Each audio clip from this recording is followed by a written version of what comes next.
Ceux qui font Monaco sont au micro. Je suis Geneviève Berthy et bienvenue dans le podcast de Monaco Info.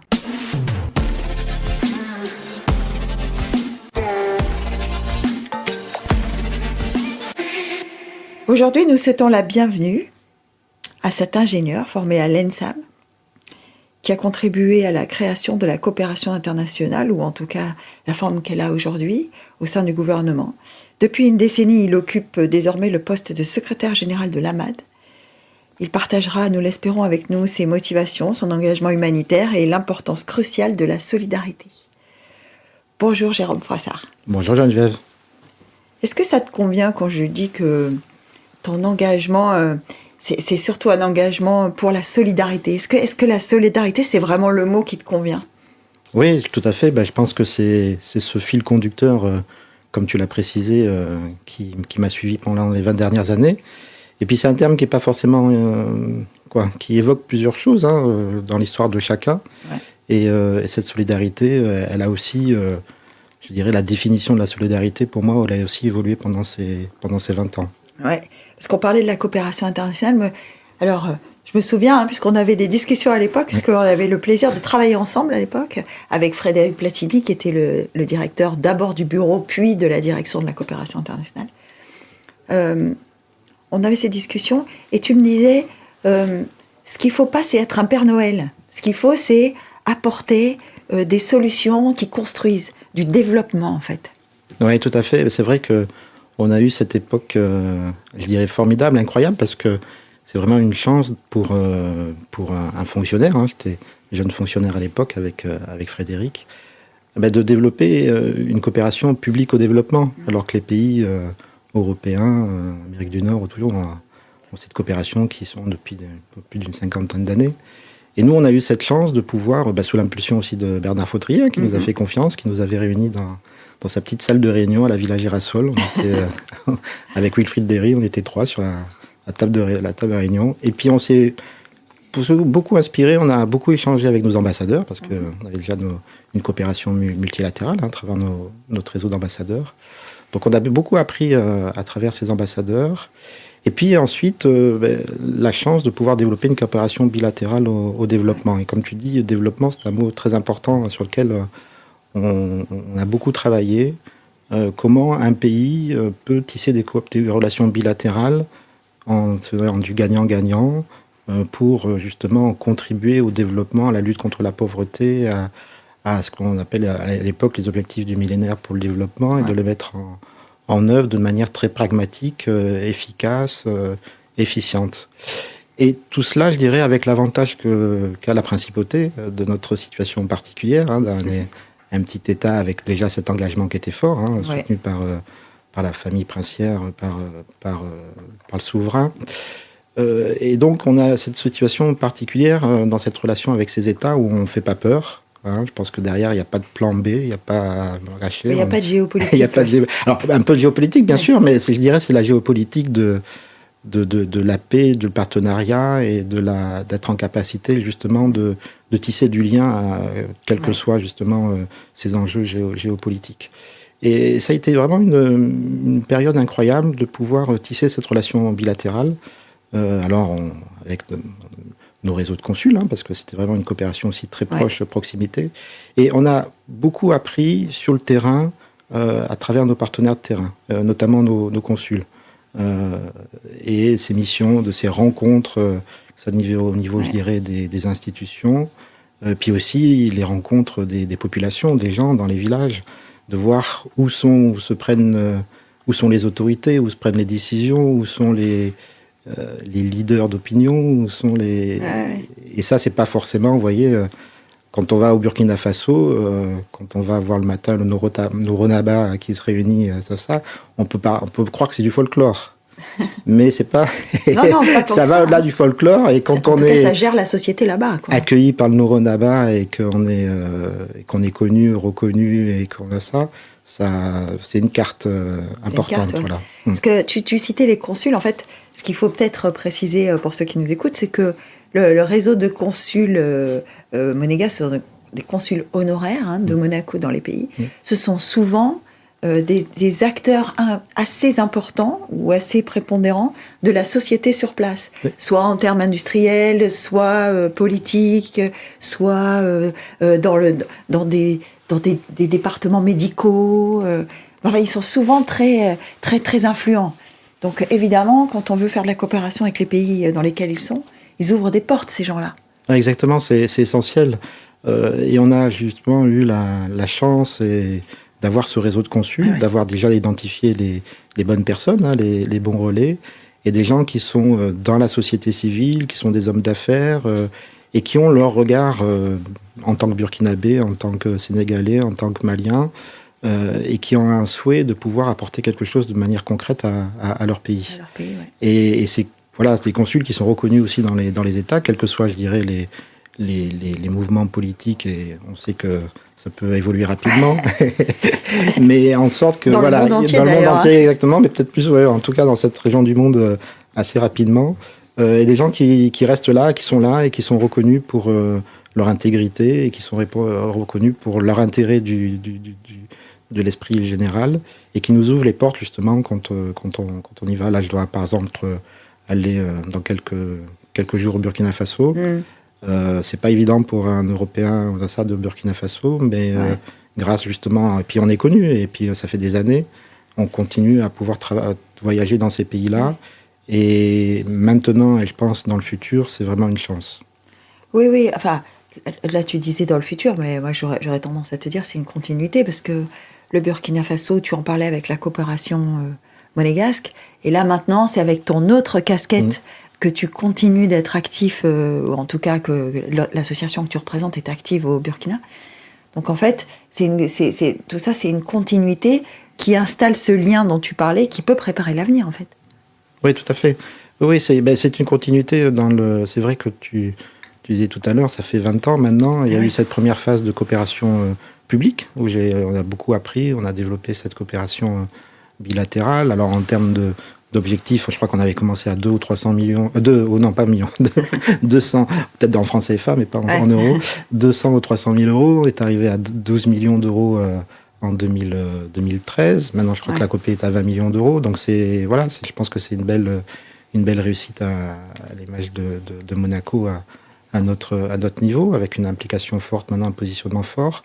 Et puis, depuis une dizaine d'années, ce nouveau challenge, je dirais, à travers la MAD, où c'est une autre vision de la solidarité. Là, on est dans une solidarité. Je crois qu'on y reste. On y reste, Jonathan. Donc, c'est une solidarité avec un enjeu aussi, parce que le monde, justement, des ONG, ça a beaucoup évolué. La vision aussi, l'approche a beaucoup évolué. Et donc, on a eu tout un travail à faire, justement, pour faire évoluer la MAD, pour passer d'une association, je dirais, traditionnelle, caritative, comme on pouvait connaître auparavant, qui organisait des événements charitables, avec des levées de fonds, des financements de structures, voilà. C'est ça. Appuyer des projets locaux et partenaires, et d'en faire vraiment un acteur du développement aussi, et un acteur de la philanthropie impact. C'est ça. Donc c'est le programme, c'est le nouveau programme. C'est la MAD.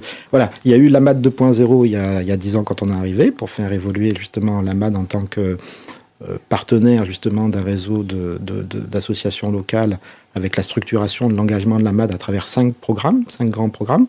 Parce que c'est vrai que ça a été aussi coopération, on connaissait un peu les problématiques de l'enfance, mais quand on se concentre sur cette problématique-là, on voit l'étendue, je dirais, entre guillemets, du désastre, quoi. Oui, j'allais te dire, c'est un pas beau mot. Pardon, c'est pas très joli ce que je veux dire, mais c'est à l'image de ce que je suis en train d'imaginer quand tu dis l'étendue du désastre. C'est l'étendue des besoins, c'est l'étendue de ce qu'il faudrait faire, c'est l'étendue des moyens qu'il faudrait mettre en œuvre. Enfin, c'est colossal. Hein. Et puis les enfants sont vraiment font partie des plus vulnérables quand il y a des problématiques dans des pays. Maltraitance, pauvreté, la vie dans la rue, l'accès à l'éducation. Enfin, c'est... Et donc, du coup, tu vois, j'ai appris des nouveaux mots. Enfant fantôme, enfant soldat, on connaît. Enfant tchégué, enfant... Oh là là. Et enfant fantôme enfant fantôme, oui. Alors, c'est enfant fantôme, justement. Alors, on a découvert ce mot, justement, en Afrique. Et on me parlait d'enfants fantômes. J'ai dit, qu'est-ce que c'est que les enfants fantômes ? Les enfants fantômes, c'est tout simple, entre guillemets. C'est des enfants qui n'ont pas d'état civil, qui sont nés, et qui n'ont pas jamais été d'existence déclarés. légale, qui n'ont jamais été déclarés.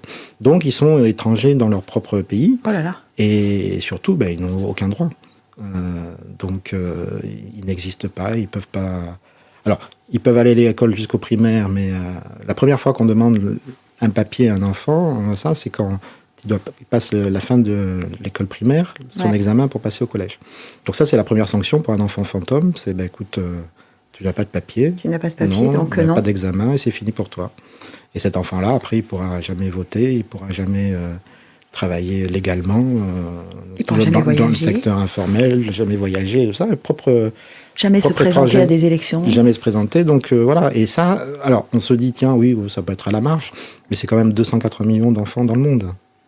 Pas seulement en Afrique, mais en Amérique du Sud. Donc ça. Et ça fait partie justement de ces problématiques où on s'est dit, ça, c'est-à-dire la maths 2.0, on va spécialiser sur certaines problématiques autour de l'enfance et on va développer des expertises propres autour de ces grandes problématiques.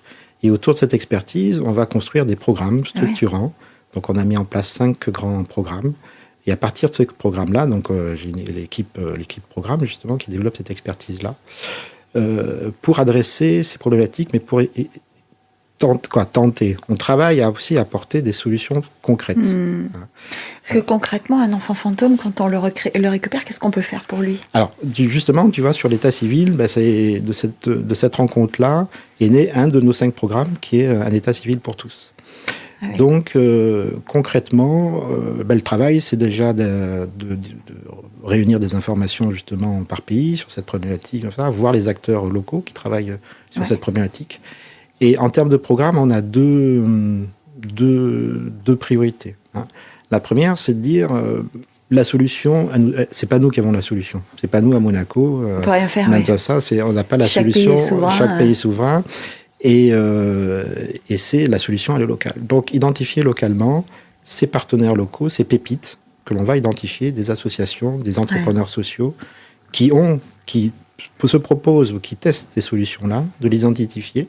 Et donc, on fait une sorte de due diligence, comme si on devait faire un investissement financier dans une société ou dans ça. Donc, on va aller rencontrer au contact, voir les présidents, les équipes, partager sur leur vision, sur leur mission, sur leur ambition, voir comment ils sont structurés, quels sont leurs outils, quel est leur plan de développement, tout ça.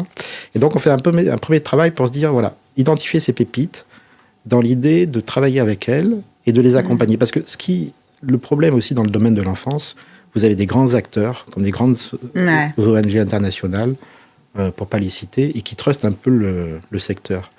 Et ces ONG internationales, il faut qu'elles fassent tourner leur boutique. Et elles ont beaucoup de frais de fonctionnement, de structure, de ça. Et donc, en réalité, peu va sur le terrain. Et sur le terrain, on construit peu de choses. Une fois que le financement s'assèche, il ne reste pas grand-chose sur le terrain en termes de renforcement de capacité des acteurs locaux, en termes de structuration. Donc, nous, on a pris le parti inverse. On a dit, on a la chance d'avoir nos coûts de structure financés par le gouvernement princier. Donc, on va accompagner ces acteurs locaux dans leur structuration avec l'assistance technique pour progressivement en faire des champions de la protection de l'enfance dans les pays partenaires. Et une fois qu'on a ces partenaires, on va sourcer avec eux, identifier, co-construire des projets particuliers à impact qui illustrent ces programmes. Alors, par exemple, sur l'état civil, tu vois, je te parlais du Burkina Faso, parce qu'on a justement un partenaire là-bas, Tintois, avec qui on est en train de régulariser 20 000 enfants à l'état civil. 20 000 ouais, 20 000 enfants. Le chiffre est magique quand tu le dis, et en même temps, il fait peur. Hein. Ah, il fait peur parce que c'est une goutte d'eau dans l'océan, tu vois. Alors, ces 20 000 enfants... c'est déjà ça, moi, j'allais te dire. Hein. Oui, c'est déjà ça, mais l'idée derrière, tu vois, c'est bien ces 20 000 enfants, mais l'idée derrière, on fait ça parce que, et c'est notre approche de tester des modèles, tu vois, des pilotes. Ouais. Donc là, on est parti avec cette ONG-là pour tester un modèle, justement, pour régulariser ces enfants. Alors ça passe, tu me posais la question, quand ils sont adolescents et tout, donc déjà, ils sont identifiés dans les écoles. Les chefs d'établissement, les professeurs disent qui n'a pas d'état civil, comme ça. Donc on identifie les enfants comme ça. Et ensuite, ce sont des tournées foraines avec des juges qui se rendent dans les villages, comme ça, et avec des témoins pour dire tiens, c'est l'enfant, c'est le fils de machin, comme ça. Et ensuite, il y a donc un officier d'état civil qui établit l'état civil. Donc ça, on le fait au niveau d'une vingtaine de Donc villages. vous avez réussi à établir un état civil postérieur, quoi. C'est-à-dire, Voilà. parce que moi j'avais en tête, mais peut-être que c'est notre prisme européen, qu'on avait un certain nombre de jours pour déclarer la naissance d'un enfant. Alors ça, c'est ce qui est à la naissance. Voilà. Je crois qu'il y a, ça dépend des pays, mais en moyenne c'est 5-10 jours. Ça, c'est ce qui se produit dans les pays. Alors pourquoi on ne le fait pas au Burkina? Pour plusieurs raisons, parce que alors il y a des problèmes, je dirais, logistiques, parce qu'on n'a pas la mairie forcément à côté, parce qu'on n'a pas, même si ça coûte pas très cher, c'est l'équivalent de 2-3 euros, mais on se dit, je préfère mettre 3 euros pour acheter de quoi à manger dans ça que de payer un bout de papier. Il y a quand même une forte réticence vis-à-vis des autorités, de tout ce qui est administratif, parce que malheureusement, souvent, quand on va vers une administration en contrepartie, il faut faire un petit cadeau à l'agent d'état civil. Donc ça arrange pas les choses. Donc ils se disent pourquoi je vais les déclarer. On commence à entrevoir la réalité, tu vois. La réalité. Donc ça, voilà, ça c'est très. Et puis après, il y a des facteurs aussi sociologiques et tout. Et dans certains pays, on ne donne pas un prénom à un enfant avant le 10e jour, par exemple, parce que ça porte malheur. Donc voilà, c'est toutes les choses sur lesquelles nous on travaille avec nos partenaires justement pour sensibiliser. De la HSBC, tu sais, il y avait cette pub qui disait Think global, act local. Ça ressemble un peu à ça, ce que tu racontes, c'est-à-dire qu'en fait on a des prismes. L'état civil, ça semble être universellement sur notre planète, en tout cas une nécessité, mais localement, il y a des contextes qui sont complètement différents, quoi. Et d'où l'importance de travailler d'être en appui, d'être en support des acteurs locaux. Et comme je dis, à chaque fois qu'on revient d'une mission, moi j'ai l'impression d'avoir beaucoup plus reçu que donné, d'avoir appris, et puis c'est des choses qui nous touchent aussi tous, quoi. Humainement, on est tous humainement, et puis et ça c'est toujours quelque chose de très très surprenant. Et pour finir sur ce programme-là, donc c'est vraiment le pilote. On va avoir ces 20 000 enfants, et là on est en train de partager justement les résultats avec l'institution burkinabé, la direction générale de l'état civil, pour dire écoutez, on l'a fait au niveau de 20 villages, on a 20 000 enfants.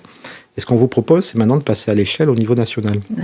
Alors, c'est pas l'AMAD qui va financer parce qu'on n'a pas les moyens. Mais par contre, on dit, ben voilà, on a pris le risque avec nos donateurs, parce que derrière, je t'en dirai un mot, mais c'est toujours lié aussi à nos donateurs, parce que c'est le nerf de la guerre. C'est eux qui permettent de faire. Mais on embarque nos donateurs dans l'aventure et on a dit, écoutez, voilà, avec nos donateurs, on a mis en place ce modèle-là qui fonctionne à l'échelle de 20 villages. Et on vous le propose, on vous le partage pour vous passiez à l'échelle. Et surtout aussi, alors, de travailler aussi sur l'innovation. Et on a une autre initiative, on pourra peut-être en parler, Tech for Child, mais sur ce projet-là particulier, par exemple, on a identifié avec un Burkinabé qui a développé un système de code à bulles qui s'appelle e-civil. Et c'est un truc incroyable, quoi. Je veux dire, c'est que tu développes un code à bulles et qui te permet de lier l'identité de l'enfant avec ce code à bulles à la naissance et tout ça. Et ce qu'on va essayer de proposer de le faire, c'est de le mettre en place au Burkina. Et surtout, ce qui va nous permettre de digitaliser l'état civil. Parce qu'au Burkina, comme dans beaucoup de pays, c'est toujours du registre papier. Alors, imagine-toi un registre papier dans une mairie ou dans une case au fin fond du village, les termites, la pluie, puis surtout maintenant avec les problèmes d'insécurité au Burkina ou dans d'autres pays où des mairies sont brûlées. Donc voilà, on a un vrai challenge là, par exemple au Burkina Faso, de numériser l'état civil, digitaliser l'état civil. Parce qu'en fait, les données seraient conservées quoi qu'il arrive. C'est-à-dire que la mairie pourrait être brûlée, mais les données ne disparaîtraient pas. Exactement. Quoi. Et puis l'enfant n'est plus pas forcément maintenant obligé d'aller dans sa mairie d'origine pour demander un registre, et sortir le registre 20 ans après. Oui, c'est ça. Voilà, c'est des problématiques sur lesquelles nous, on n'a pas forcément conscience, mais en termes de protection des droits de l'enfant, c'est quand même le premier des droits, c'est d'exister légalement. En t'écoutant, je me pose la question, elle te semblera peut-être un peu triviale, mais quand on travaille aussi près des problématiques graves d'ailleurs, et impactantes des enfants dans le monde, est-ce qu'on est parfois, j'allais dire désabusé, triste, ou pas?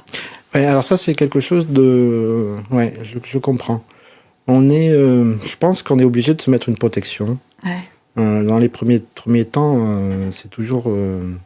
Après, ça il faut faire... Et c'est pour ça que je fais attention aussi avec l'équipe, parce que c'est quelque chose qui peut être prenant et c'est quelque chose qui peut être envahissant. Ouais. Et puis on revient, on n'est pas On n'est pas intact. On a ça, on n'est pas intact.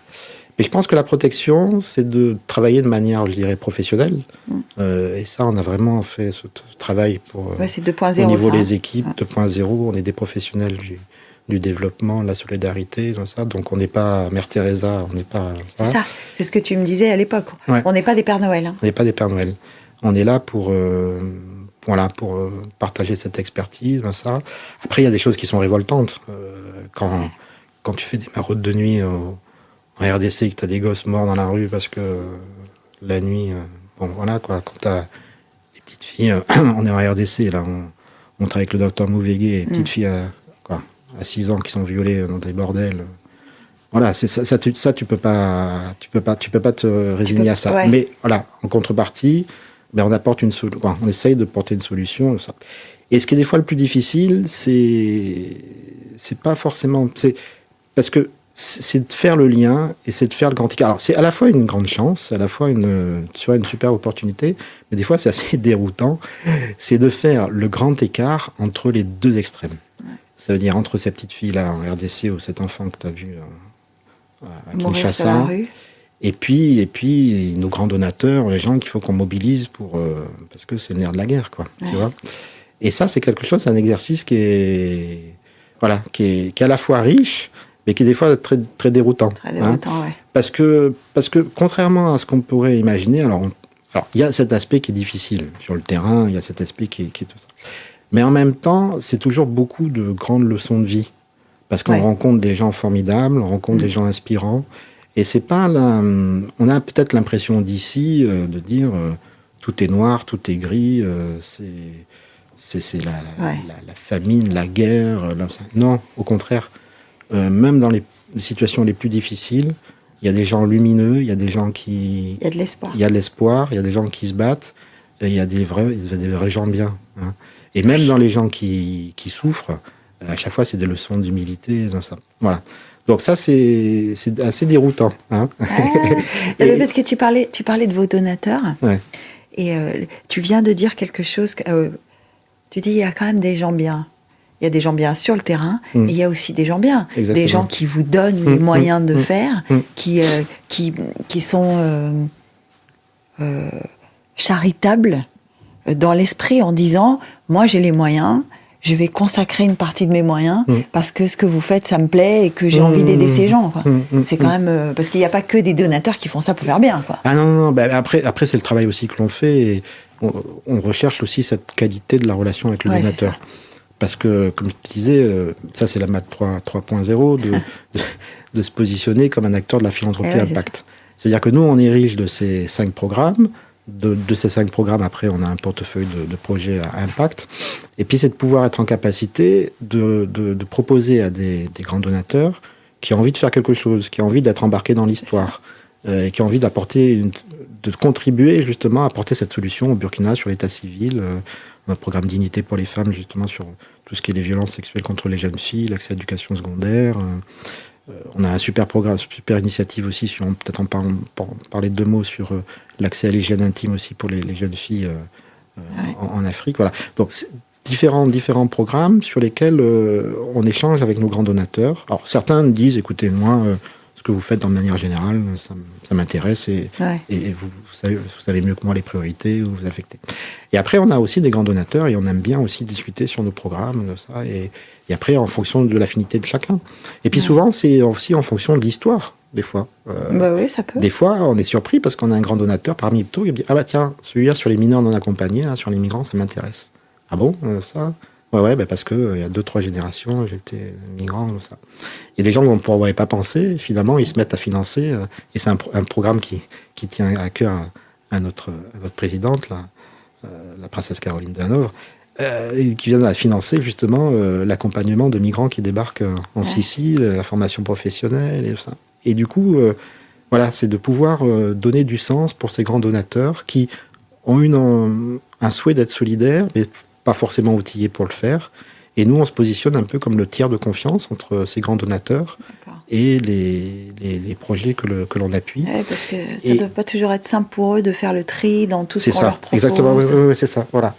De faire le tri dans tout ce qu'on leur propose. Donc il faut prendre ce temps de l'échange, de comprendre aussi ce qu'ils veulent faire, pourquoi, quel est le type d'impact qu'ils recherchent, de pouvoir les orienter sur un programme ou des projets particuliers. Et puis après, dans un deuxième temps, c'est de leur faire remonter justement l'impact de leur engagement à nos côtés. Et ça, c'est aussi très important de le partager.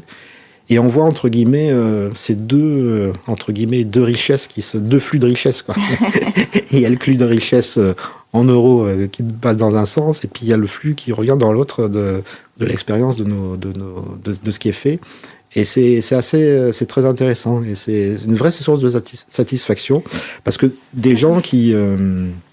moi, j'ai l'histoire comme ça, j'ai plein d'histoires de grands donateurs, mais un jour, quand ça faisait pas longtemps que j'étais rentré à la MAD, et puis il y a un monsieur qui m'appelle, qui me dit « Ah, monsieur Froissart, est-ce que vous pourriez venir me voir parce que j'aimerais faire quelque chose, mais bon, je peux pas trop me déplacer, est-ce que vous pouvez venir me voir ?» Je dis « Mais oui, écoutez, je viens vous voir. » Puis je viens chez lui, puis il m'explique que c'est un monsieur déjà qui avait assez âgé, puis il m'explique sa vie, qu'il avait vécu aux Philippines et qu'il a envie de faire quelque chose aux Philippines. Et justement, je devais aller aux Philippines, fatalité, comme quoi. Bon. Et j'ai dit, écoutez, ça tombe bien, le mois prochain, je vais aux Philippines, et on a un partenaire là-bas, et je vais voir un peu prospecter, comme ça. Et on est allé en Philippines, j'ai trouvé une super ONG, Akai, avec qui on travaille toujours, qui fait un super programme sur la réinsertion des jeunes filles victimes d'abus sexuels. Ah oui. Et on a vraiment un partenaire, une vraie pépite. Et je reviens, et puis j'avais 2-3 opportunités, et ce monsieur choisit ce projet-là, Akai. Il me dit, écoutez, je veux le financer. Et grâce à son financement, on a pu, cette association qui était une petite structure, en faire un vrai champion, financer une école de vie, justement, qui accueille maintenant plus de 40 jeunes filles victimes d'abus sexuels, qui sont réinsérées dans la société et qui en font une vraie force, ils ont une vraie méthodologie comme ça. Et ce programme a été mis, on a eu les premiers résultats, les premiers impacts. Je suis allé le voir, je lui ai donné le résultat, et 15 jours après, il est décédé. Ah. Et là, je me dis, écoute, peut-être qu'il devait savoir qu'il était malade, je sais pas. Il a fait, et puis la fatalité a fait que je devais aller, que Oui, il y a quand même, dans ce que tu racontes, il y a quand même des coïncidences du destin ou des signes du destin qui font que ça fonctionne. C'est-à-dire que alors je sais, tu vas me dire, ah là là, quand même, Geneviève, t'exagères, mais la bonne âme, ça existe. Quoi. Ça, tu sais, alors après, c'est après chacun, mais ça, la bonne âme, ça existe. Et puis, moi, je crois, souvent, tu fais pas les rencontres par hasard. C'est ça. Et bon, après, on l'a chacun testé à notre niveau. Mais c'est vrai que dans ce qu'on fait, souvent, on a une problématique, on a un truc, je dis, tiens, ça serait bien que je rencontre un tel, ou que je fasse ça sur le terrain, comme ça. Et ça se fait toujours. Ça se fait toujours. Et ça veut toujours dire quelque chose. Je vais te raconter encore une anecdote sur le même projet, tu vois, avec Akai aux Philippines. Et au bout du processus, on arrive... ils ont développé toute la méthodologie et tout. Et je vais en mission aux Philippines et je discute avec notre partenaire. Et je dis avec notre partenaire, écoutez, là, vous avez quelque chose, c'est incroyable ce que vous avez développé. Il faudrait le documenter, il faudrait même poser un brevet sur cette méthodologie de réinsertion psychosociale et tout, parce que nous, c'est aussi notre modèle. C'est quand on a un pilote comme ça, c'est de le documenter et pour pouvoir après le dupliquer, le diffuser au sein de notre réseau de partenaires. Et là, mon partenaire me dit, oui, c'est bien, mais moi, je connais personne. Et je reste 3-4 jours aux Philippines. Et le 3e jour, j'étais dans le bureau de la personne. Le téléphone sonne, et une personne se présente et me dit, écoutez, je suis spécialiste dans les brevets, est-ce que j'ai vu ce que... C'est dingue. Et là, on s'est regardé, et il dit, voilà. C'est dingue. Et ils travaillent ensemble, ils ont déposé le brevet, tu vois. Donc, après, c'est des choses...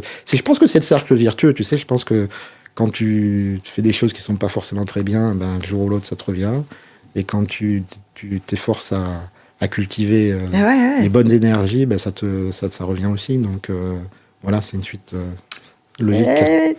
Tu parlais des rencontres. Moi, j'aimerais qu'on y revienne 2 minutes parce que tu me dis, il y a quand même des gens incroyables, même dans la souffrance. Il y a des gens qui se battent et qui veulent... Qu'est-ce que tu définirais comme le trait d'union entre tous ces gens-là ? C'est la foi ? C'est quoi qui les anime tous ? Oui, ça dépend, parce que... ça peut être la foi, mais pas forcément. C'est pas que des gens qui croient. en un dieu ou en quelque chose de supérieur. C'est souvent, mais c'est pas forcément ça. Ils croient déjà aux genres humains, parce que sinon Ils croient déjà aux humains. Après, je crois aussi que c'est souvent aussi des gens qui, dans leur vécu, dans leur enfance, tu vois, on parle de l'enfance, donc on dit tous passer par là. Ouais. Et je pense que certains ont vécu aussi des choses dans leur enfance, et ça, qu'à un moment, quand tu es adulte et tout, tu as envie de rendre, quoi. En tout cas, tu as envie d'apporter une solution, comme ça. Voilà, ou ça. tu as envie de rendre, ou tu as envie de solutionner, ou tu as envie de... Voilà, oui. Et puis après, j'ai aussi rencontré des gens un peu, entre guillemets, des repentis, quoi, hein. Des gens qui sont pas forcément bien comportés, ou pas forcément... Ça existe, ça. Ça existe, oui. Après, et qui forcément... Parce que je pense qu'après, quand tu arrives à un certain niveau, où tu te dis, fatalité, tu es face seul devant toi, tu vas face à toi, et tu te dis, j'ai pu faire de l'argent, j'ai pu faire des trucs, machin, mais franchement, qu'est-ce qui est important? Qu'est-ce que j'en fais? Qu'est-ce qui est important? Tu vois, non, mais c'est sûr. Ça, voilà, donc c'est... Voilà, alors, justement, parce que tu parlais de l'impact de la philanthropie, ou philanthropique impact, appelle ça comme tu veux. Tu parlais de tous ces rapports, de toutes ces données qu'il faut faire remonter aux donateurs pour leur montrer... pour prouver l'efficacité de ce qu'on fait, de dupliquer les modèles, déposer les brevets, etc. Moi, j'ai envie de te dire, tu me parlais tout à l'heure des ONG qui ont des internationales qui ont des gros frais de fonctionnement. Alors, comment la MAD fait pour gérer tout ça? Parce que, quand même, et de toujours garder un pourcentage des dons qui est dédié au terrain et pas à l'administration. Comment on fait pour être efficace sur nos financements? Écoute, déjà, comme je te disais, nos coûts de structure, déjà, on n'a pas de loyer, donc ça, c'est une bonne chose. Moi, je ne coûte rien à la MAD, donc ça, c'est aussi une bonne chose. Tu coûtes rien à la MAD? Non. C'est-à-dire que tu n'es pas salarié par la MAD? Je suis mis à disposition par le gouvernement, et donc je ne coûte rien à la MAD. C'est important, ça. Oui, c'est important, hein, bien sûr. Ouais. Non, ça, c'est un beau geste, je dirais, du gouvernement. Oui, bien sûr. Et puis après, l'équipe salariée que l'on a, on a une grande partie, je dirais, plus de 70%, parce que qui est pris en charge par une subvention du fonctionnement du gouvernement. Okay. Mais la subvention est fixe, donc là, on est en train de se développer. Alors, du coup, on a certains donateurs qui comprennent le truc, qui contribuent.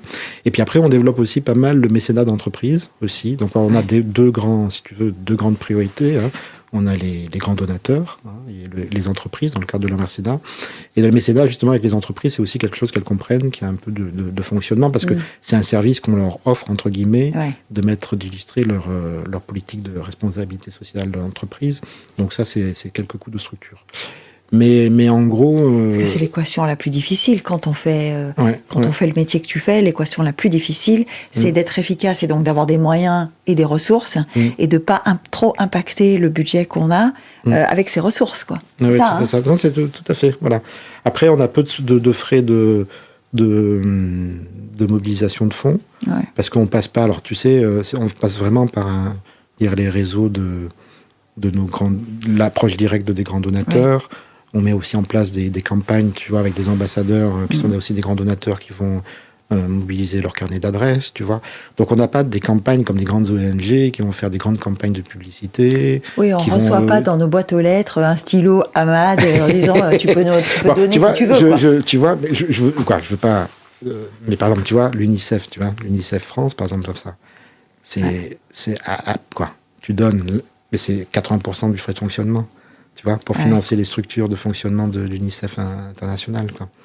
Donc voilà, nous on a notre approche, et puis après on a un modèle, tu vois, on a fait par exemple notre gala des 60 ans au mois d'octobre dernier. Donc là, tout le monde a joué le jeu, tu vois, parce qu'on a... Donc il n'y avait pas d'invités, il n'y avait que des gens qui ont payé. Exactement, voilà, ça on est parti, je l'ai proposé à notre présidente, elle m'a dit oui, tout à fait, vous avez raison, Jérôme, on fait comme ça. Donc pas d'invités. Pas d'invités. Tout le monde paye, voilà. Et tout le monde a payé. Et du coup, alors on a eu la chance d'avoir Charles Cazin, qui est un designer belge incroyable, qui est membre actif de la MAD, qui a organisé ce dîner surréaliste, je veux dire, gratuitement.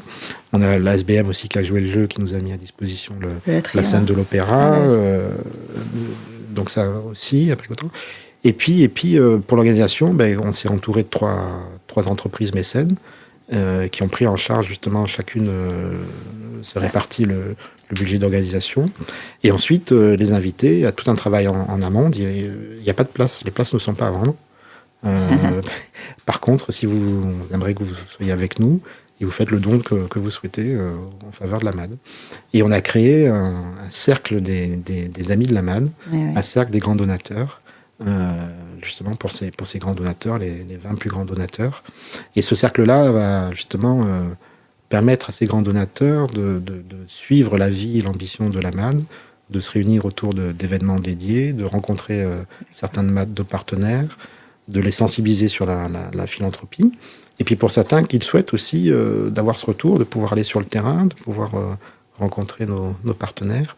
Donc voilà, c'est un peu le modèle qu'on souhaite développer. Alors c'est un vrai challenge, parce que il faut savoir que la philanthropie, c'est quelque chose qui est plus peut-être pratiqué, reconnu dans les gènes aux États-Unis, par exemple. Voilà. J'allais te dire, philanthropie, c'est plus dans l'esprit anglo-saxon. Donc on sait pas mal, on est en relation avec des fondations aux États-Unis, on a pas mal d'échanges et tout. Donc on aimerait bien impliquer un peu ce modèle ici, mais c'est un vrai challenge. Parce que c'est finalement ce que tu me dis, c'est que c'est culturel aussi. C'est culturel, ouais. C'est culturel aussi. C'est pas que quelqu'un qui se dit qu'est-ce que je peux faire avec l'argent que j'ai gagné. C'est aussi culturel de dédier une partie de ses ressources personnelles à des programmes qu'on propose, quoi. Ouais, tout à fait. Ouais. Il y a peut-être ce tropisme aussi, tu sais, dans le monde qui n'est pas anglo-saxon, de dire tout ça ne repose pas sur du professionnalisme. Oui, c'est ça. Oui, c'est exactement ça, et c'est en cela qu'on veut aussi changer un peu les mentalités, tu vois, de faire comprendre que non, parce qu'on a cette image-là du caritatif, du charitable. Je donne pour me donner bonne. Je rassemble des vêtements, et puis je fais un marché. Et c'est ça. Alors, l'un n'empêche pas l'autre. Hein. C'est aussi, c'est aussi ça. Oui, parce que tu sais, on est toujours touché. Je dis pas que c'est du charitable, mais on est toujours touché. Tu vois, le vestiaire de la Croix-Rouge. Enfin, il y a aussi des choses qui sont très simples et qui touchent les gens, hein, et qui apportent quelque chose de très utile. Non, faut faire. Je pense qu'il faut aussi, quand on fait ça, une bonne introspection de soi-même, de dire pourquoi je le fais, quoi. Hein, c'est ça. Bah oui. Pourquoi je le fais, Pourquoi je le fais. Donc c'est ça aussi, quoi. Hein. Et on a besoin de ces acteurs. Ça veut dire, l'un n'empêche pas l'autre, quoi. On peut être professionnel, mais on peut aussi donner du sens. On peut être aussi proche des partenaires, proche du terrain, apporter ces solutions-là, tout en restant professionnel. Je veux dire, un médecin, vous lui demandez pas qui viennent vous prendre dans les bras et pleurer avec vous. Non, c'est ça. Vous demandez. Tu dis pourquoi je le fais. Alors moi, j'ai envie de te demander pourquoi tu le fais.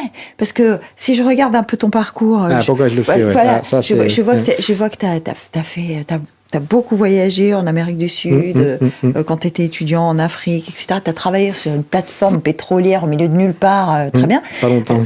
Pas longtemps, mais quand même. Alors pourquoi tu le fais ? C'est quoi le jour où tu décides de dire la solidarité, c'est mon truc? Alors, c'est vrai que dans ma formation, moi, j'ai plutôt une formation, comme tu as dit, d'ingénieur. Quand j'ai fait une prépa, parce que j'étais bon en maths, en physique. Je dirais, c'est la voie de la facilité. Tu fais ta scolarité ici? Ouais, j'ai fait. À l'époque, c'était les Dames de Saint-Maur, ça. Et après, j'ai fait le lycée à Albert Ier. Après, j'ai fait maths sup, maths spé à Aix-en-Provence. Et puis, j'ai fait une école d'ingénieur, les arts et métiers, qui est une école d'ingénieur généraliste. Et puis... les arts et métiers, c'est quelque chose, quoi. Oui, c'était une bonne école, c'était une bonne expérience. Puis, une belle formation généraliste et très bien. Et puis, voilà, c'est des formations qui destinent plutôt à des métiers de l'industrie et tout ça. Le pétrole. C'était, voilà. Alors, j'ai fait une première expérience. Alors, c'était je crois que c'était non, c'est pas ma première expérience en Afrique, parce que ça a été à travers les arts métiers. Mais le pétrole, c'était parce que à la fin de la dernière année, j'ai eu 2 expériences professionnelles. Une première, c'était à Eurocopter, où je travaillais sur l'usinage d'un aspect spécial. Donc voilà, c'était bien, mais bon, je dis parce que toute ma vie, je vais... je décris pas, mais bon, c'était pas... ça m'a pas forcément passionné, mais c'était intéressant, intellectuellement, mais c'était ça. Et puis l'autre expérience, alors c'est pas ça qui m'a donné le goût à l'Afrique, heureusement. Au contraire, ça m'a même un peu refroidi, parce que j'étais parti pour Schlumberger, et Schlumberger, c'est une boîte qui est dans le secteur pétrolier. Et c'était au Nigeria, à Warri. Et c'était pour partir sur une plateforme pétrolière pour étudier les puits, vous savez, pour le forage et machin. Et c'était dans des conditions très particulières parce que Nigeria, c'était quand même très, très, très tendu. Et on vivait dans c'est ça, moi j'ai l'idée du Nigeria il y a 20 ans qui était plutôt en guerre. Hein. Ah oui, c'est la guerre totale. On était dans un compound fermé, sécurisé et tout, on ne pouvait pas sortir. Et je suis parti sur la plateforme pétrolière pour le truc. Et puis un beau jour, on voit des pirogues arriver et tout, des gars armés, de ça. Ils ont dit, vous arrêtez tout. On est rentré dans nos chambres, là. Et ça a duré 24 heures, ça. Et c'est le jeu, là-bas, c'est le rançonnage, quoi. Ouais, c'est le rançonnage, ouais. Donc voilà, c'était ma première expérience africaine. Donc ça n'a pas été ça qui a décidé le truc. Mais je pense que... tu t'es quand même dit, on n'est pas à la maison, là. On n'est pas à la maison, exactement. Non, parce que c'était ma première expérience après. Vous voyez, tu vois, Monaco, c'est pas mal. Et non, je pense que le premier accroche, c'était toujours aux arts et métiers. Il y avait on avait monté avec les étudiants un projet au Sénégal de riziculture. C'était un projet de digue pour les gens qui cultivent le riz dans le sud de la Casamance. Donc on avait fait toutes les études, les plans, tout ça. Et ensuite on est parti 3 semaines dans le village au Sénégal. Et là on a été vraiment accueillis par la population qui nous avait construit la case et tout. On a vécu 3 semaines avec la population et on a travaillé, avec eux, on a réalisé cet ouvrage. Et je pense que c'est là aussi que ça m'a intéressé. Mais ça m'a dit, tiens, là, il y a quelque chose d'intéressant, il y a une autre vision qu'on pouvait avoir du continent africain, parce qu'en partageant la vie. Et puis, j'ai pris un petit temps après mes études où j'ai beaucoup voyagé, tu vois, sac à dos. Et là, je suis parti vraiment... T'as fait le gap year comme les Américains. C'est ça, exactement, avec mon Lonely Planet. Et là, j'ai parcouru pas mal l'Afrique, l'Amérique du Sud aussi, où il m'est arrivé aussi quelques aventures. Et puis après, comme tu l'as dit tout à l'heure, c'était l'ouverture de Monaco, l'avènement du souverain. Ouais. Et puis j'avais quand même cette idée de consacrer 0,7% du PIB exactement, au développement, ce qui est quand même à l'aide publique au développement, ce qu'on appelle, qui est quand même un indicateur fort pour un pays. Quoi. Exactement. Et cet engagement fort qui m'a inspiré quand j'ai écouté le discours d'avènement du souverain. Et puis j'avais envie, bien sûr, de faire quelque chose aussi pour mon pays. Et puis l'opportunité s'est présentée avec... Bernard Fautrier, comme tu disais. Et puis, il te recrute parce qu'il connaît ton CV ou c'est... Écoute, je pense qu'après, c'est, comme on dirait tout à l'heure, la providence, peut-être, mais c'est encore une fois. Hein. Mais je pense pas que c'était... Oui, je pense qu'il avait vu tourner mon CV. Ouais. On s'était rencontrés une première fois. Parce que j'avais commencé, j'avais eu un petit temps, d'abord, c'était à la direction de l'urbanisme. Parce que j'avais commencé à la direction de l'urbanisme. Mais ça a été très bref. Et tout de suite, je me suis mis en relation avec Bernard Fautrier et tout. Et c'est là où ça a accroché. Et comme tu dis, cet engagement des 0,7%, ça a été vraiment une super période. C'était l'ambition de 0,7%, c'était l'objectif. Et puis, il y avait quelque chose qui était très... Alors, je pense que ça se fait toujours, mais c'était le vivier. Je ne sais pas si ça se fait toujours. Maintenant, ça s'appelle la formation supérieure d'administrateur, monsieur. On a changé. Bon. Voilà. Le principe est le même. C'est le principe. En tout cas, le principe était vraiment bien. C'est de pouvoir justement former ces jeunes, cette nouvelle formation, cette nouvelle génération. Et c'était une belle chose. Et puis, j'ai eu la chance, alors, très tôt, de partir, d'être détaché au Maroc. Ouais. À l'époque, c'était la COP7 de Marrakech sur les changements climatiques. Et là, j'ai dû passer 6 mois. Imagine, on est à la COP28 maintenant. La COP28, tu vois. Imagine. Ça veut dire que depuis 28 réunions, on parle de ça. On n'est toujours pas arrivé. Hein. Du coup, à l'époque, c'est les Marocains qui organisaient ça. Et moi, j'étais en plein avec le ministre marocain et tout. On a monté ça. Et c'était une super expérience de le partager avec les fonctionnaires marocains à Rabat, puis après à Marrakech. Et on les parlait à l'époque des mécanismes de développement propre, c'était le tout début et tout ça. Et puis après, j'ai eu aussi l'opportunité de faire une formation complémentaire à l'ENA. Donc ça m'a, tu vois, un peu, je veux dire, complété cette formation plutôt technique. Les choses. Structurée, voilà. Et je pense que c'est, tu vois, cette expérience-là dans l'administration. Ne sort pas de nulle part. Non, pas de ça. Et puis, ce qu'il y a aussi, je pense, dans ce qu'on fait actuellement, ça a développé aussi ce côté un peu de comment dire, diplomate, en tout cas, de cette relation, tu vois, de diplomate. Et quand tu fais un peu le point de dire, ben voilà, où sont tes points forts, tes points tout ça, je pense que c'est dans cette capacité à rapidement identifier, si tu veux, qui tu as en face de toi, de te mettre, entre guillemets, à niveau, en fonction de qui tu as, et de te sentir à l'aise, quoi qu'il arrive. Ça, c'est ça. C'est pour ça que je te posais la question tout à l'heure de l'impact que ce que tu vois et de ce que tu vis sur toi, parce que pour se sentir à l'aise, peut-être qu'il y a aussi cet impact qui peut modifier ton comportement. Ouais. Tu disais, on n'en sort pas indemne. Est-ce qu'on arrive à rester lucide? Est-ce qu'on arrive à rester sur l'objectif? Voilà, c'était ça la question aussi. Alors, tu sais, pour revenir un peu en arrière, et pourquoi j'ai fait ça, je l'ai compris qu'après, pas tout de suite. Alors, tu te dis, fatalité, la vie, c'est quand même incroyable. Encore une fois. Parce que je suis pas parti, si tu veux, mes études et tout, pour me dire, je vais faire quelque chose pour l'enfance, ou je vais faire quelque chose pour le développement, tout ça. Et c'est que maintenant que je réalise que, en fait, un peu, la vie de ces enfants et tout, c'est un peu la mienne. Tu vois. Parce que moi, malheureusement, j'ai perdu ma maman très tôt. J'avais 7 ans. Et à 7 ans, quand il te tombe ça sur la tête, c'est le monde qui s'écroule, tu vois. C'est sûr. Et il a fallu faire face, il a fallu survivre à ça, il a fallu parce qu'on n'a pas le choix. te protéger, il a fallu dans un monde où tu comprends pas trop ce qui arrive, ça, et continuer, quoi. Et puis c'est là où tu développes ces capacités, je pense, d'écoute, d'observation. Après, je pense que t'as deux options, quoi. Où tu deviens tu es sur la colère et que tu le rebelle et que là je le vois, tu vois, on travaille sur des programmes avec l'aide sociale en enfance et je vois le parcours de ces gosses, quoi. Et t'as vraiment les deux profils, quoi. T'as ceux qui crient leur tu vois, leur incompréhension, qui s'en remettent pas. Et puis t'en as certains qui prennent sur eux, qui mettent leur coquille et qui cheminent en disant pas forcément tout de suite savoir où ils vont aller, mais ils se disent écoute, là il y a une voie, il faut que je la suive et après tu te réalises. Et voilà, je pense que j'ai pris cette deuxième option là et c'est maintenant que je le réalise parce que je l'avais pas forcément réalisé avant.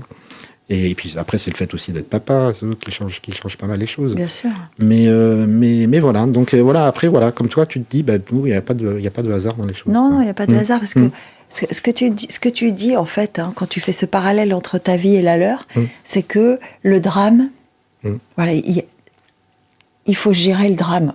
Chacun a sa façon d'appréhender le drame et d'en sortir. Tu peux en sortir révolté, tu peux en sortir constructif constructif si c'est possible, mais solidaire en tout cas.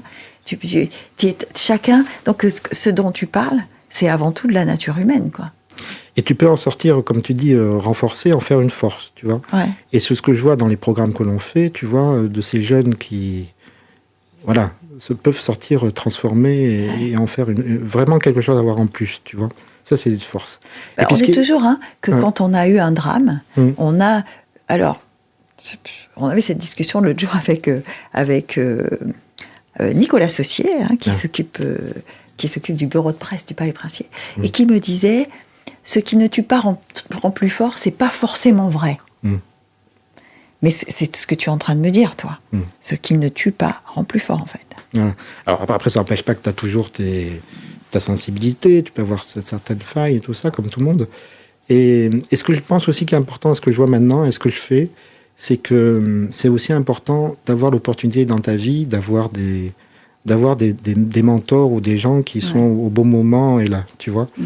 Et ça, c'est ce qu'on fait aussi. Tu vois, à travers important le mot que tu utilises, mentor, parce que c'est dans le mentor, il y a le guide aussi. Il y a celui qui cadre les choses. Dans le mentor, il y a plein de choses. Et c'est important, parce que quand tu parles de Bernard Fautrier, tout à l'heure, j'ai failli te dire, c'était votre mentor, en fait. Exactement. Ouais. Exactement. Comme Henri Fissor. Comme Henri Fissor l'a été, ensemble, voilà. Comme d'autres personnes. Et tu vois, dans cette administration, dans l'histoire que l'on a vécue. Et tu vois, à travers la MAD, on a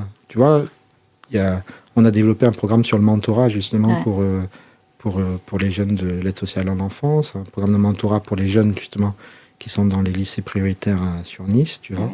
Et puis voilà, quand tu vois ça, tu te dis, tiens, en tout cas, je pense que c'est aussi riche de cette sensibilité-là qui te permet justement de répondre un peu de manière impactante. Et surtout, tu vois, dans la discussion, c'est de dire, le travail qu'on va faire, c'est pour apporter une solution. C'est pas pour se faire plaisir ou pour se dire, c'est on pas fait pour du se bien. gratifier. Voilà. Chacun de ses enfants. Quand tu dis, on veut pas être des Pères Noël, c'est ça que tu dis. C'est ça, voilà. On veut leur apporter une solution. On veut pas juste se faire du bien en pensant qu'on a été gentil avec eux, quoi. Exactement. C'est ça. Voilà. C'est ça. Et puis le deuxième leitmotiv, c'est, tu sais, on a ce hashtag parce que chaque enfant compte. Ouais. Et c'est ça aussi, tu vois, de pas tourner la tête. Tu vois, ces enfants fantômes où t'as les enfants sorciers, tu vois, qui sont accusés de sorcellerie ou ton travail, les enfants chégués, les enfants des rues, les enfants, tu vois. De dire, non, on a vite fait, les enfants, tu sais, ça gêne, on tourne la tête, ils ont pas droit à la parole, ils ont pas d'ambassadeur, ils ont pas de... C'est vrai, ça, pourquoi on n'a jamais créé un ambassadeur pour les enfants? Alors, c'est une bonne question, parce que je pense que les meilleurs des ambassadeurs pour les enfants sont les enfants eux-mêmes. Ouais. Tu vois. Alors nous, c'est ce qu'on a, tu vois, dans la MAD, on a 3 grands métiers. Pas mal parlé du métier programme. On a le métier, la philanthropie. Et le troisième métier pour moi, que je veux qu'on développe et qui est essentiel pour moi, c'est ce rôle-là d'ambassadeur pour les enfants. C'est de sensibilisation, de plaidoyer et de donner la parole aux enfants. Pour que eux-mêmes justement puissent, tu vois, faire ce plaidoyer que ces problèmes-là soient incarnés, tu vois, parce que rien de tel de parler d'un enfant fantôme ça que par le parcours de ces enfants et leur témoignage. Donc ça, c'est quelque chose sur lequel on va commencer à travailler. Alors, on l'a déjà fait à travers de la photo, à travers quelques docs, mais c'est aussi une vraie richesse, tu vois, parce que dans cet échange-là, dans ces témoignages, ça résonne aussi en nous. Tu vois. Oui, bien sûr. Et puis il y a beaucoup de gens qui pensent peut-être avoir tout ça et qui souvent sont malheureux, tu vois, ou n'ont pas de sens. Et je pense que en tout cas, souvent quand alors c'est un sentiment, ça je ne sais pas l'expliquer, mais quand je reviens de mission, et c'est l'équipe aussi, hein, j'ai un sentiment de vide, tu vois.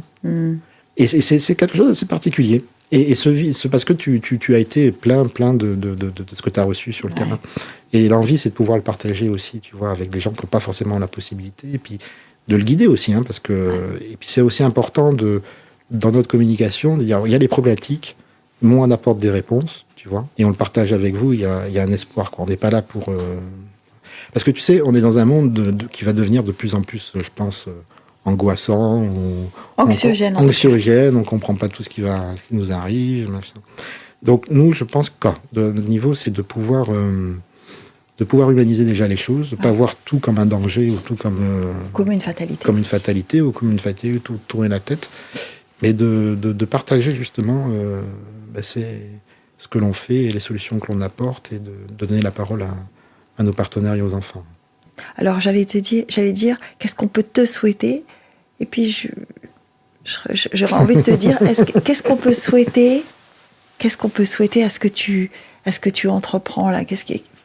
Voilà, parce que on peut difficilement, même si tu es papa, tu l'as dit, hein, tu as 2 filles, tu es marié, donc tu as une vie de famille, tu as autre chose que la MAD dans ta vie, mais quand on discute comme ça avec toi, on se dit, c'est quand même l'aventure d'une vie, quoi. Donc, qu'est-ce qu'on peut souhaiter à cette aventure, en fait? Ah, c'est une bonne question. Écoute, ce qu'on peut me souhaiter, c'est que déjà qu'on arrive à réaliser cette ambition-là, parce que c'est pas encore joué. Hein. C'est ça. Parce que tu vois... Alors, l'étendue du désastre, c'est ça. Oui. Après, tu vois, en termes de plan de développement pour la MAD, tu vois, la MAD, actuellement, on mobilise à peu près 1 million d'euros par an. C'est bien, mais c'est pas grand-chose non plus. Oui, c'est pas beaucoup. 1 million d'euros, tu vois. C'est une goutte d'eau. C'est pas le prix d'un studio ici, quoi. C'est ça. Donc on a une ambition de passer à 3 millions. Déjà, ça serait pas mal pour ça, mais c'est un vrai travail. Ce qu'on pourrait souhaiter, c'est de pouvoir justement, voilà, avoir ces... Parce que nous, voilà, on le porte, on l'a, tu vois. Peut-être d'avoir de ces donateurs, de ces gens qui ont envie de... Voilà, peut-être faire un appel à la Providence, d'avoir 2, 3, tu vois, personnes qui disaient, tiens, ce que vous faites, j'y crois, On est un peu en mode start-up. Donc, tu vois. C'est presque des business angels. C'est business, voilà. Hello Business Angels dans le domaine de la philanthropie. Voilà, partager notre modèle, c'est ça. Pour moi, c'est aussi de bien structurer l'équipe et ça, pour être... parce que c'est vrai, alors j'arrive à la cinquantaine. Alors, je ne sais pas si c'est un âge de truc, mais c'est vrai que ça m'était jamais arrivé. De penser mais là, je pense, tu vois, à l'après, à la transmission.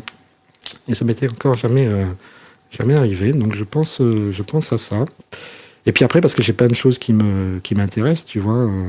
On a parlé de ce volet-là, de ces relations internationales, de cette diplomatie. Ça, c'est quelque chose que je pense qu'on aura vraiment besoin et que Monaco a une carte à jouer dans ce domaine-là, tu vois. De plus en plus, quoi, tu vois. Et si on a, je pense, voilà, on a une carte là-dessus. Voilà, dans ce rapport entre... Dans ce rapport au monde, ouais. De ce rapport au monde, de cette place, justement, où on peut venir encore ici... parler, se rencontrer, discuter, où on peut... en paix. Ça, c'est vraiment quelque chose de précieux. Donc voilà, ça c'est quelque chose qui pourrait peut-être... Voilà, bien l'idée. Et puis après, j'ai autre chose qui est complètement différent, c'est que j'ai envie d'agriculture. Alors, c'est un truc, tu vois, j'ai envie de campagne. Donc sinon, le plan B, c'est devenir paysan en Afrique. Ouais, voilà. Mais ça n'a rien à voir. Ouais, voilà. J'allais te dire agriculture, mais pas agriculture ici. Hein. Non, pas ici. Non, sur les toits. Mais bon, je crois que c'est quelqu'un qui a déjà eu l'idée. Mais ouais, non, c'est l'autre alternative, quoi. Mais bon, en termes justement sur la philanthropie, sur la MAD, il y a encore, voilà, on est au tout début, quoi. Puis si un jour tu t'installes et tu deviens agriculteur en Afrique, t'inquiète pas, on viendra te voir. Ah ben, vous inviterez, avec plaisir. Merci Jérôme, c'était vraiment passionnant. Merci d'avoir passé ce moment avec nous. Merci beaucoup.